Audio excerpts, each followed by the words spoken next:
You're listening to Kuma English Listening Hub. Today, we're strolling down a very British high street, past the usual suspects, the chemist, the bakery, a slightly tired-looking pub, and a couple of chain coffee shops. But there's something else that now appears on almost every British high street, from tiny seaside towns to major cities, the charity shop. In other words, the second-hand shop that raises money for a good cause. Oxfam, Cancer Research UK, the British Heart Foundation, Mind, Sue Ryder, Barnardo's. Their logos are almost as familiar as the big supermarkets. In this episode, we're going to unpack the surprisingly complex world of the British charity shop. We'll look at how it works behind the scenes, why people donate and buy from them, and how this rather unassuming institution is quietly reshaping British attitudes towards money, class, fashion, and waste. And, as always, we'll do it in proper British English, with the odd idiom, cultural reference, and a touch of dry humor along the way. Let's start with the basics. What exactly is a charity shop in the British context? On the surface, it's straightforward. People donate unwanted clothes, books, furniture, and other bits and pieces. Volunteers sort them, price them, and display them in a shop. Members of the public buy them for a fraction of the original price. The proceeds go towards the charity's work, medical research, homelessness, animal welfare, and so on. But this simple model masks a much more intricate ecosystem. Behind every cardigan on the rail or paperback on the shelf lies a chain of decisions. Who donates, who sorts, what gets kept, what gets binned, and what, perhaps rather cheekily, gets sent to a more upmarket branch in a wealthier area. If you've ever popped into a charity shop in a well-heeled London neighborhood and thought, blimey, this looks more like a boutique than a jumble sale, you're not imagining it. There is increasingly a deliberate strategy to all of this. To understand how charity shops ended up in this curious position, somewhere between community hub, recycling center, and discount fashion outlet, we need to go back a bit. Charity shops in Britain really took off after the Second World War. There had been occasional fundraising shops before, but it was during and after the war, when rationing and shortages were still very much part of daily life, that second-hand goods started to play a central role. Oxfam, for instance, opened what is often regarded as the first modern British charity shop in Oxford in 1947. Initially, it was a place where donated items were sold to raise money for famine relief in Europe. Over time, other charities saw the appeal of this model. It was, as we might say, a win-win. People could support a good cause without having to write a big check, and customers could get hold of reasonably priced goods at a time when everything was scarce. Fast forward to the late 20th century, and charity shops have become part of the visual and social landscape. In the 1,980 seconds and 90 seconds, as manufacturing moved abroad and consumer culture picked up pace, the volume of donated goods increased remarkably. Cheap, fast fashion made it easier than ever for people to clear out their wardrobes and feel, at least superficially, that nothing was being wasted. Now, in the 21st century, charity shops play an even more complex role. They sit at the intersection of sustainability, local identity, and what one might call the performance of generosity. Let's go behind the scenes for a moment. Imagine you've just walked into a typical British charity shop on a drizzly Tuesday morning. At the front, you'll see rails of color-sorted clothing, perhaps a slightly chaotic shelf of books, a basket of random scarves, belts, and odd kitchen gadgets that no one quite recognizes. At the back, though, behind a discreet door, is where the real work happens. Volunteers and sometimes paid staff are surrounded by black bin bags of donations. Each bag is a mixed blessing. On the one hand, more donations mean more potential income. On the other, not everything that arrives is remotely usable. You will often hear charity shop workers tell stories about the frankly bizarre things people have donated. Single shoes, broken electronics, stained bedding, half-used toiletries, and even, on occasion, items that are definitely not suitable for family-friendly retail. One volunteer I spoke to described opening a bag and saying, "More or less out loud, you're having a laugh, mate. There are limits." So, step one is triage. What is clean and in good condition? What is saleable in this particular area? An expensive designer dress might do brilliantly in a city center, but look rather out of place in a small town where customers are, understandably, more concerned about practical winter coats than boutique labels. Next, there's pricing. This is where the charity shop becomes a fascinating mirror of British ideas about value and class. Price something too low, and customers may assume it is poor quality or, worse, that the shop is being run incompetently. Price it too high, and loyal local shoppers will quite reasonably say it's getting a bit silly. There is often a delicate balancing act between maximizing income for the charity and remaining accessible to people who genuinely rely on these shops to clothe themselves and their families. Interestingly, many larger charities now have more than one tier of shop. They may run standard high street branches where prices are relatively modest, and then so-called boutique or vintage outlets in fashionable districts where the best donations are carefully curated and sold at prices that would have made earlier charity shop customers choke on their tea. This leads us neatly to the question of who actually shops in these places. For some people in Britain, charity shops are a lifeline. If your income barely covers the rent and the bills, being able to buy children's clothes, school uniforms, and household essentials at a fraction of shop prices isn't just convenient, it is absolutely crucial. For others, charity shops are a sort of treasure hunt. There is a particular pleasure in rummaging through the rails and finding, say, a nearly new winter coat from a well-known brand for the price of a takeaway coffee. That moment of discovery is hard to replicate in a standard high street store, where everything is neatly ordered, predictable, and full price. And then there is the middle-class fascination with what some people call thrifting. In British cities, especially among students and young professionals, shopping secondhand has become a way to signal sustainability, individuality, and perhaps, if we're being honest, a certain moral superiority. It is no longer considered embarrassing to say, "Oh, this. I got it in a charity shop, actually." Quite the opposite. For many, that's spot on. It suggests you're environmentally aware, a bit quirky, and not simply parroting the latest fast fashion trends. Yet this shift is not without tension. On the one hand, the more people who buy from charity shops, the more money is raised for good causes, and the more items are diverted from landfill. On the other, there are quiet concerns about gentrification. That as charity shops become trendy, prices creep up, and the people who genuinely need low-cost goods get squeezed out. This is most visible in areas undergoing rapid change. A once working-class neighborhood gets a fancy coffee bar, a yoga studio, and, almost inevitably, a charity shop that starts looking suspiciously like a lifestyle boutique. Branded candles appear in the window.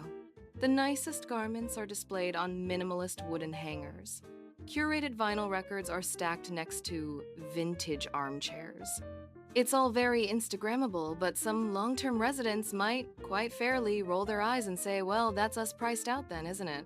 Charity shops also expose an awkward truth about consumption, that an extraordinary amount of what we buy is, within a year or two, surplus to requirements. Walk into the back room of any busy shop and you'll see the physical evidence of overconsumption piled up in dusty mountains of clothing and bric-a-brac. In this sense, charity shops function as both a solution and a symptom. They help reduce waste by reusing and reselling goods, but they also depend on a constant flow of excess in order to survive. There's a British phrase that captures this double-edged nature rather neatly. Robbing Peter to pay Paul. While not a perfect fit, it hints at the idea of shifting a problem around rather than fully solving it. At the same time, charity shops are increasingly woven into Britain's emerging circular economy. Some now partner with local councils and recycling firms. Items that cannot be sold are sent to textile recyclers, where they may be turned into industrial rags or insulation material. Books that don't move after months on the shelf are pulp. Even the ubiquitous plastic hangers are often reused countless times. In this intricate system, volunteers play a crucial and often underappreciated role. Many British retirees, after decades of full-time work, find themselves at a loose end. They are not quite ready to put their feet up completely, but they also don't necessarily want the stress of another demanding job. Volunteering in a charity shop offers routine, companionship, and a sense of purpose. You might hear the same group of volunteers every Thursday morning, chatting away behind the till, swapping gossip, comparing biscuit brands, and occasionally saying things like, "I'm absolutely knackered today, but I wouldn't miss this for the world." For younger volunteers, charity shops can be a stepping stone into paid work. They provide experience in retail, customer service, and stock management. In a labor market where anything resembling experience is seen as a bonus, having a reference from a well-known charity can be invaluable. The social function of these shops therefore goes far beyond the simple exchange of goods and money. They often act as informal community centers. Regular customers drop in not just to browse, but to have a chat with familiar faces. Elderly people who might otherwise be isolated can spend half an hour in a warm, welcoming environment. Parents with toddlers can pick up a stack of picture books for the price of a supermarket sandwich. In smaller towns and villages, the local charity shop can be one of the few semi-public indoor spaces where you are not expected to buy an expensive coffee just to sit down. In this context, the charity shop is part of what sociologists sometimes call the social infrastructure of a place, the physical spaces that allow relationships to form and communities to function. Of course, not everyone is equally keen on charity shops. Some people still associate them with poverty and feel that shopping there would send the wrong signal about their social status. Others are simply not keen on wearing clothes previously worn by strangers, no matter how many times they've been washed. There is also a small but vocal group who complain that charity shops make town centers look down at heel, particularly when several appear on the same street. Local councils, worried about the decline of traditional retail, sometimes blame charity shops for the so-called death of the high street. The argument goes like this: charity shops, paying reduced business rates, can afford to occupy units that independent retailers can't. They move in where others move out, creating a sort of charity corridor. This, critics say, puts off potential new businesses and makes an area feel economically fragile. However, this is arguably to confuse cause and effect. In many cases, charity shops are not the reason other shops have vanished, but rather a response to wider economic shifts, the growth of online shopping, rising commercial rents, and changing consumer habits. If your town has empty retail units, a charity shop can, at the very least, bring life back into a neglected space. People come and go, window displays change, and there is a sense that something is happening. Compared to boarded-up windows and to-let signs, a well-run charity shop is, by most measures, an improvement. So, where does all this leave us? In contemporary Britain, the charity shop sits at a curious crossroads. It is practical and idealistic, frugal and fashionable, local and global.